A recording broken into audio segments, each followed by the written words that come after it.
പാവപ്പെട്ട 40 കുടുംബത്തിന് വീട്. ആര് പറഞ്ഞു?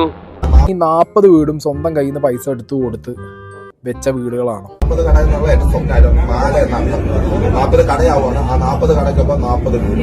നമ്മുടെ ടോണി അച്ചായൻ നിങ്ങൾക്ക് എല്ലാവർക്കും അറിയാം എന്നത് ഞാൻ വിശ്വസിക്കുന്നു. പുള്ളിക്കാരൻ ഒരു ചാരിറ്റിയും കാര്യങ്ങളൊക്കെ ചെയ്യുന്നത്. പുള്ളിക്കാരൻ ഒരു ജ്വല്ലറി ഉടമയാണ്. ഓക്കെ, അപ്പോൾ പുള്ളിക്കാരൻ എന്താണ് നിരവധി ചാരിറ്റി കാര്യങ്ങളൊക്കെ പുള്ളിക്കാരൻ ചെയ്തു കൊടുക്കാറുണ്ട്, ചെയ്തുകൊണ്ടിരിക്കുന്നുമുണ്ട്. ഓക്കെ, അപ്പോൾ ചെയ്തു കൊടുക്കുന്ന ആൾക്കാർ നിങ്ങൾ പല വീഡിയോകളും കണ്ടിട്ടുണ്ട്. 4 ലക്ഷം കൊടുക്കുന്നു, അല്ലെങ്കിൽ എന്താണ് അരി വാങ്ങിച്ചു കൊടുക്കുന്നു, അത് വാങ്ങിച്ചു കൊടുക്കുന്നു, ഇത് വാങ്ങിച്ചു കൊടുക്കുന്നു. അപ്പം ഇതൊക്കെ ചെയ്യുമ്പോൾ പിന്നെ പുള്ളിക്കാരൻ അത് ചെയ്യുന്ന രീതി ഒരു നാടകീയമായിട്ടുള്ള രീതിയായിട്ട് പല ആൾക്കാർക്കും തോന്നാറുണ്ട്. ഓക്കെ, അപ്പോൾ അങ്ങനെ തോന്നുമ്പോൾ എന്താണ് ഇതൊക്കെ ഒരു സ്ക്രിപ്റ്റാണ് എന്നുള്ള തരത്തിലേക്ക് എന്ത് ചെയ്യും വരും. ഓക്കെ, കാരണം അതൊരു അർഹതപ്പെട്ട ഒരാളുടെ കയ്യിലാണല്ലോ പൈസ എത്തുന്നത് എന്നുള്ള ഒരു വലിയൊരു കാര്യം അതിലുണ്ട്. ഓക്കെ, അത് എന്നെ സംബന്ധിച്ചോളം ഒരു നല്ലൊരു കാര്യം തന്നെയാണ് അവർ ചെയ്യുന്നത്.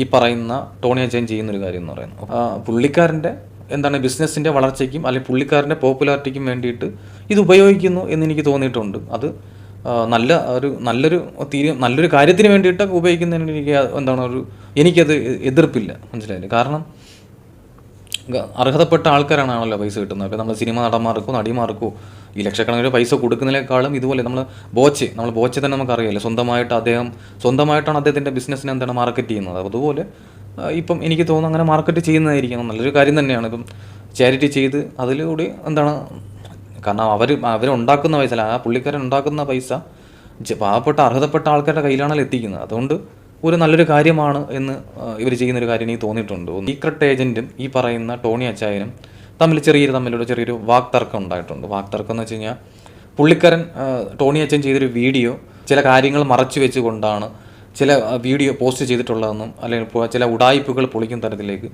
സീക്രട്ട് ഏജൻറ്റ് ഒരു വീഡിയോ ആയിട്ട് മുന്നിൽ വന്നിട്ടുണ്ടായിരുന്നു. ഓക്കെ, ശരിക്കും പറഞ്ഞാൽ നമ്മുടെ 31ാമത്തെ വീടാണ് നമ്മൾ പണിതിരിക്കുന്നത്. എന്നെ കൊണ്ട് പറ്റാവുന്ന നല്ലൊരു വാർത്ത കെട്ടണം, നല്ല രീതിയിൽ നിങ്ങൾക്ക് ഞാൻ തന്നിട്ടുണ്ട്.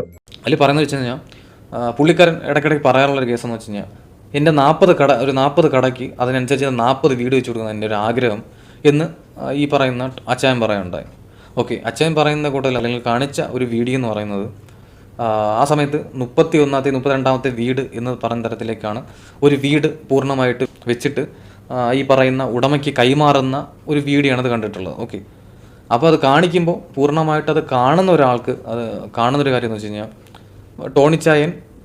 ടോണിച്ചായൻ്റെ പൈസയ്ക്ക് സ്വന്തം പൈസയ്ക്ക് ആ വീട് പൂർണ്ണമായിട്ടും വെച്ച് കൊടുത്തെന്നുള്ള തരത്തിലേക്കാണ് ആ വീഡിയോ നമുക്ക് കാണുമ്പോൾ അത് പൂർണ്ണമായിട്ട് അങ്ങനെ തോന്നുന്നു. ഓക്കെ, അതങ്ങനെയല്ല. ലൈഫ് മിഷൻ്റെ ഭാഗമായിട്ട് ഇവർക്ക് കിട്ടിയ അല്ലെങ്കിൽ 4 ലക്ഷം രൂപ കിട്ടിയ അതിൽ കൂടെയാണ് ഈ വീട് അവർ പണിതിരിക്കുന്നുള്ള തരത്തിലേക്കാണ് സീക്രട്ട് ഏജൻറ്റ് പുള്ളിക്കാരൻ റിലീവ് ചെയ്തൊരു കാര്യം.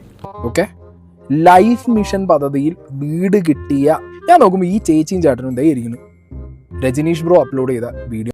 പക്ഷെ പുള്ളിക്കാരൻ ഈ പറയുന്ന ടോണി ചായ അത് മറച്ചു വെച്ചു. കാരണം ലൈഫ് മിഷൻ്റെ ഭാഗമായിട്ടുള്ള വീടാണോ സ്വാഭാവികമായിട്ട് ചോദിച്ചറിയും. മനസ്സിലായില്ല? അവർ സ്വാഭാവികമായിട്ടും ആ വീട്ടുകാരെ സ്വാഭാവികമായിട്ട് പറയാം എന്താണ് എന്തായാലും ഗവൺമെൻറ്റിൽ നിന്ന് പൈസ കിട്ടിയിട്ടുണ്ടായിരുന്നു. ഓക്കെ, പക്ഷേ എന്തുകൊണ്ടോ അത് പുള്ളിക്കാരൻ പറഞ്ഞില്ല. ലൈഫ് മിഷൻ്റെ ഭാഗമായിട്ട് കിട്ടിയ വീടിൻ്റെ കൂടെയാണ് ഞാൻ ഈ പറയുന്ന പണിത് കൊടുത്തതെന്നുള്ള തരത്തിൽ പറഞ്ഞ യാതൊരു പ്രശ്നം ഈ പറയുന്ന സംഭവത്തിൽ വരത്തില്ലായിരുന്നു.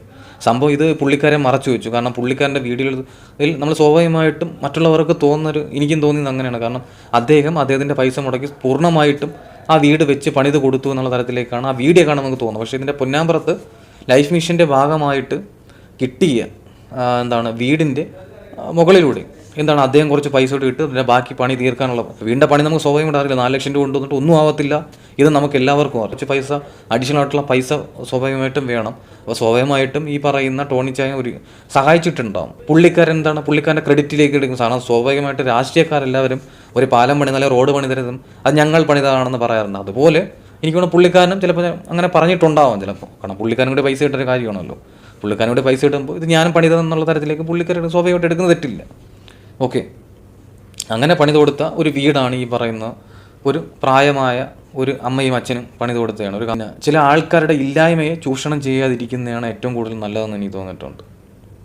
അതായത് ചില ആൾക്കാരെ നമ്മൾ സഹായിക്കുന്നത് നല്ലത് തന്നെയാണ്. പക്ഷേ അവരുടെ അവരെ ദുരവസ്ഥയെ നമ്മൾ ചില വീഡിയോയിലൂടെ ചിലത് കാണിച്ച് അല്ലെങ്കിൽ ചില കാര്യങ്ങൾ കാണിക്കുമ്പോൾ ചിലപ്പോൾ അവർക്ക് തന്നെ അവരെ തന്നെ അവർ അടിച്ച് താഴ്ത്തുന്ന പോലെ തരത്തിലേക്ക് വീഡിയോ മാക്സിമം എടുക്കാതിരിക്കാൻ വേണ്ടി ശ്രമിക്കണം എന്ന് എനിക്കൊരു ചെറിയൊരു അഭ്യർത്ഥനയുണ്ട്. ഇത് സാധാരണ നിങ്ങൾ ആലോചിച്ച് നോക്കിയോ, ഗവൺമെൻറ് ആയിക്കോട്ടെ അല്ലെങ്കിൽ മറ്റു സമൂഹങ്ങളായിക്കോട്ടെ എന്തെങ്കിലും ക്ഷേമ പദ്ധതികളായിക്കോട്ടെ, അതെല്ലാം ചിലപ്പോൾ സാധാരണക്കാരുടെ ജനങ്ങൾ ചിലപ്പോൾ എത്തണമെന്നില്ല എല്ലാവർക്കും. ഓക്കെ, അപ്പോൾ ഇതുപോലത്തെ ചില കാര്യങ്ങൾ അല്ലെങ്കിൽ ചാരിറ്റി ആയിക്കോട്ടെ പല കാര്യങ്ങളും